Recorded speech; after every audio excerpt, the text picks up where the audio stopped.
Okay, my name is Amanda Lafke. My name is Barb Cloutier. John Benson. I went to basic at Lackland Air Force Base, and then I did my tech school at Shepherd Air Force Base. I served in the United States Navy from 1990 to 2000, so I am a veteran. Served in the Wisconsin Army National Guard since 2006. Deployed to Baghdad, Iraq in 2009 through early 2010. You know, for the most part, I would say that my friends and family were very, very proud and supportive of me. Among my group of friends, then and even now, there weren't a lot of people that actually joined the service in any capacity. So there were a lot of questions, and I was happy to share. For my family personally, myself and my dad were gone at the same time overseas, so for my mom, that was tough. But for like my little brother, he bore a lot of that weight, was on his shoulders to like help make things move along while everybody was away. Personal relationships stress quite a bit while you're overseas.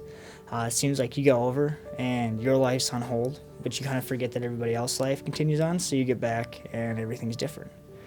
Different in ways that you just wouldn't expect. So that's one of the big things I noticed. Advice, especially for family would be, and friends, to write them a letter every single day. Those get you by. It's the number one thing that helps get you by. When I took the opportunity to go in, I was looking for a lot of different things. An opportunity to finish up my education and have it paid for, an opportunity to travel the world. When I was deployed, we actually found ourselves in a conflict situation. We were by Bahrain and we suddenly had to be recalled back to our ship because we had to go assess a threat condition. That's when it all came home that really it was an essential part of my job was to guard the waters, to protect the world. So that's when it really came home that I really was in a dangerous position, and I don't think I even realistically thought about that until then. It was scary. Retrospectively, it's easy to identify what you didn't know. I don't know if there's anything I could have known better to prepare, because I think it's all experience based. Be prepared for things to change and be prepared for just things not to necessarily happen the best. So having a better idea of how resilient you need to be successful would help. I came back, and the friends that I was with, I didn't get along with as much because they were still in let's go party every Friday, Saturday, Tuesday, Wednesday night. And I was like, well, I have a lot more on the line for my career, for my job. And if I ever want to go somewhere with this career, it's something I really need to do. And I was more mature with wanting to get college done, wanting to plan 5-year plan, and I love the military. I love what it's done for me, and so I changed. I was more driven, motivated, and confident.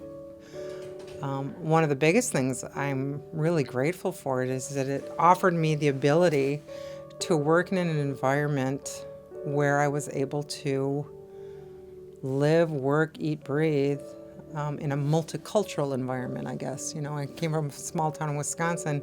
I really didn't have that opportunity then. So it impacted me tremendously, and I'm really grateful for it. It is a huge commitment, and it really is one that deserves a lot of respect. I don't think anybody enters in at this point without really giving it a lot of thought, not just to the benefits, but what it's going to take as a human being.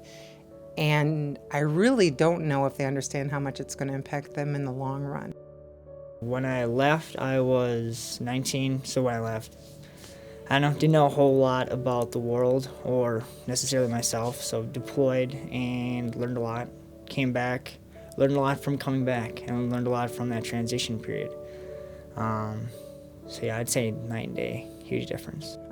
Keep in mind what your ultimate goal is. You're serving the country. And, ultimately that's an amazing thing that you can accomplish. So.